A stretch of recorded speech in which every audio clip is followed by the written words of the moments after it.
Okay, this video is called Proof That Science Came from Christianity. The modern scientific method of hypothesis, experiment, analysis, and then, retesting of hypothesis with advanced goals, that came from the Roman Catholic Church.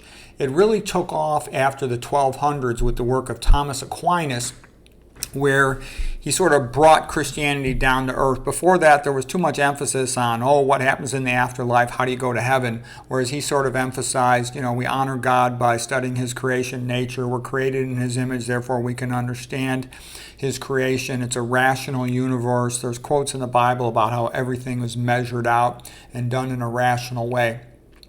And so scholasticism was what came out of the work of Albert the Great and St. Thomas Aquinas in the 1200s, and the development of the university system in Europe based on the Latin language. So all the different places that we call countries now in Europe and Christendom could communicate with each other, and the professors could travel around from place to place and communicate in Latin. And then the scientific development of technology really took off after that, through the 1500s, 1600s, and 1700s. Okay, now here's the proof I want to show you from this map. If you look at it, this little orange circle is the United Kingdom, and one can see it's a very tiny little place. Here is France, a little bit bigger than the United Kingdom, not much. And here's Spain, smaller than France.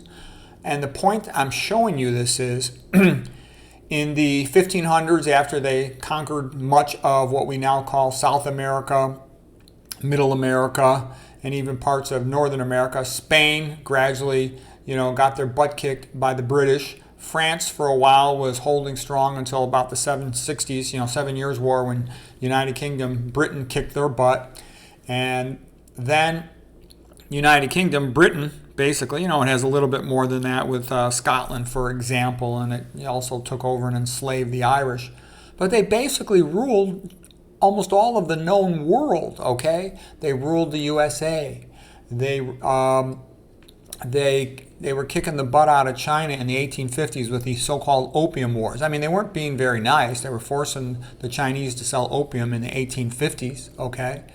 Then they controlled India, this giant continent, which nowadays, what has it got, 1.5 billion people? China, what does it have? Who knows how many people it really has, but let's say it's about 1 billion. They controlled Australia. They went into Africa and controlled a bunch of places in Africa. What I'm trying to say is the only way this tiny little country of Britain could have controlled all these places is they had far, far, far superior military and ship technology. It had to come from these places. France is Roman Catholic. Spain is Roman Catholic.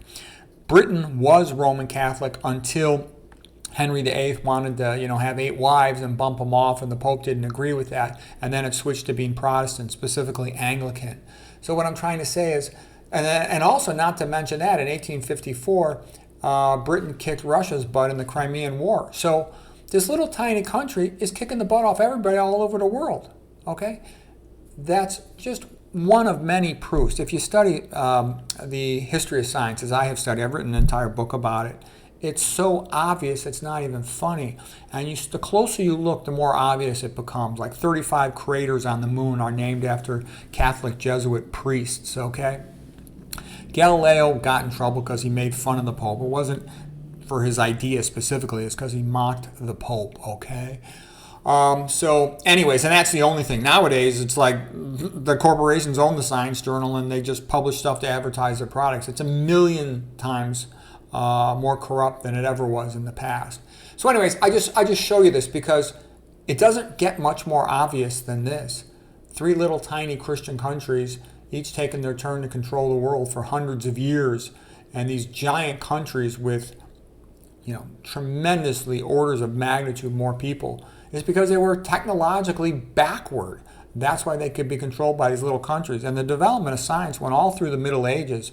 During the Middle Ages, that's where agriculture developed. It was the European monks that were developing the saddle for the horse, the stirrups for the horse, the iron plows to plow the field, the making of clocks, the making of calendars, which led them to study and understand astronomy better than anyone else. And of course, we then have Kepler, Copernicus, Tycho Brahe, Newton, etc. So anyways, this is rather obvious. Anybody can study and read this for themselves. So that multicultural stuff of all cultures being equal is ridiculous. It's complete nonsense. The Western Christendom was far superior, nothing else remotely in its ballpark for the development of science. And also Christian culture was far, far superior for the development of painting. It is by far the most beautiful art. 99% of good paintings come from Christian countries. It had far superior development of architecture. The Gothic cathedrals are the best buildings by far. It's far superior for the development of music. All the great classical composers came from Christian countries, and much of the other music and the Christian music in general, the folk songs, the hymns and stuff, they're magnificent. They're spectacular. There's nothing in the ballpark. Far superior for development of the university system.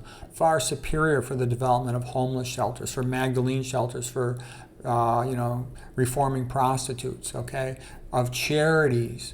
It did all of these things. It's what developed the system of capitalism. It's what developed the concept of natural rights. It's what's ended slaveries in Christian countries. Slavery still continues to this day in non-Christian countries. India has a caste system. People are basically told that they're destined to clean a toilet the rest of their life. Okay? It's ridiculous. Anyways, we'll leave it at that.